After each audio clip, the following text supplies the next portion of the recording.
Good morning, viewers. Welcome to Consumer Shorthand classes. Get ready. 5 seconds. Start. All educationalists today are concerned at the present lack of adjustment between the educational system and the needs of the community. The problem has assumed great proportions today, but its origin must be traced to the beginning of modern education in India.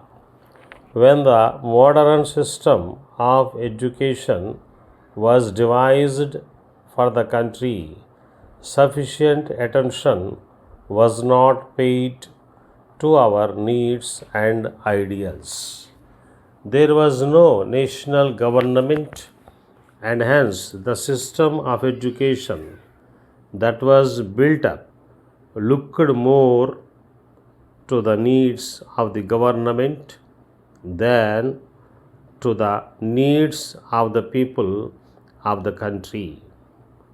Though the East India Company, on becoming the rulers of the country, accepted the need of providing education in modern sciences. The main need of the company was to train up a number of English educated persons who could help in carrying on the administration of the country. Education was therefore organized to ensure the supply of an adequate number of English educated Indians, and the attention of the government was concentrated on providing higher education needed for the training of such persons. Since, however, it is impossible to have students at a higher stage unless they have gone through the stages of elementary and secondary education, the company made some provision for education at these stages as well. So long as the number of persons educated in English was not larger than that required by the government, there was no problem of the educated unemployed situation continued till the beginning of the 20th century. An English educated Indian was then almost sure of a job, but already a situation was developing when the supply of Indians with university education was becoming larger and larger than the demand. Government service could not absorb all educated Indians, nor had there been any development of commerce and industry which could probably use such persons. In the last few years, this problem had steadily become more acute. We therefore find a growing volume of criticism against the existing system of education. If the result of education is to create a situation where society is not able to utilize the services of the educated, there is really some defect which must be remedied.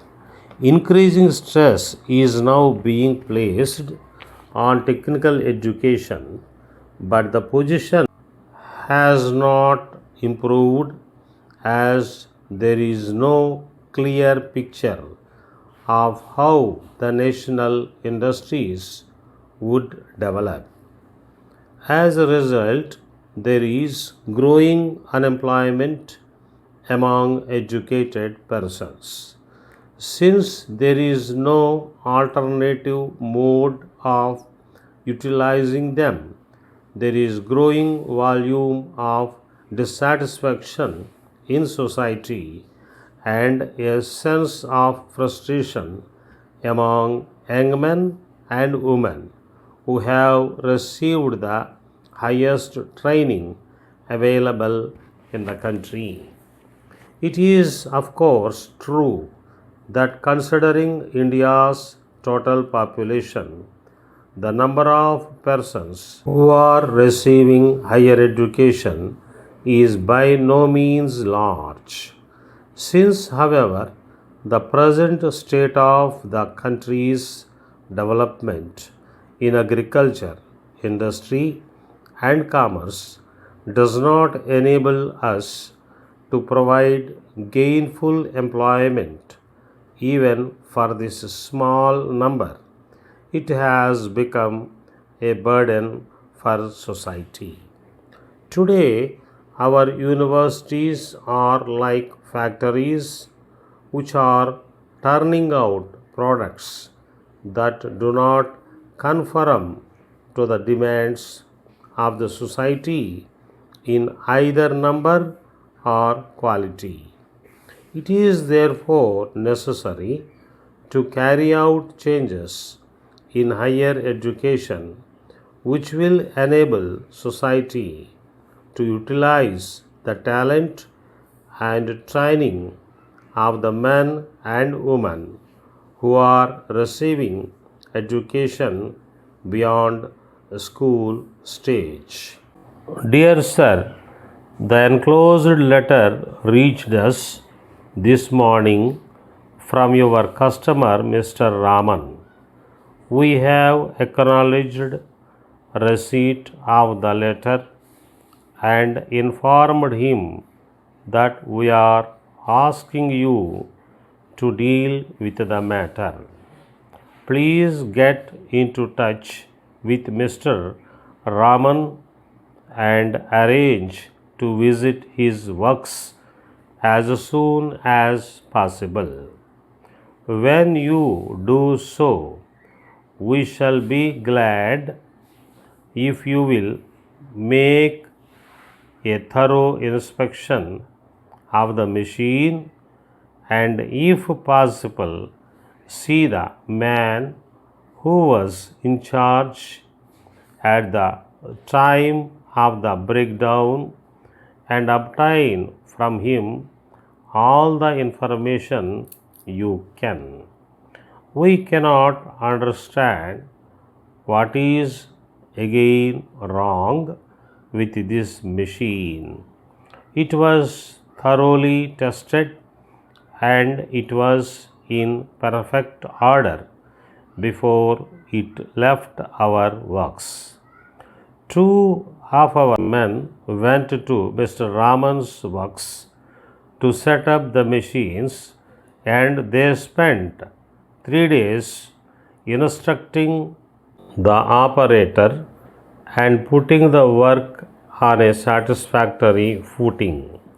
Their report also indicates that the machine was in perfect running order when they left. As this is the first time you have had to undertake the work of this kind, we enclose a report from which we shall be glad if you will complete and return to us.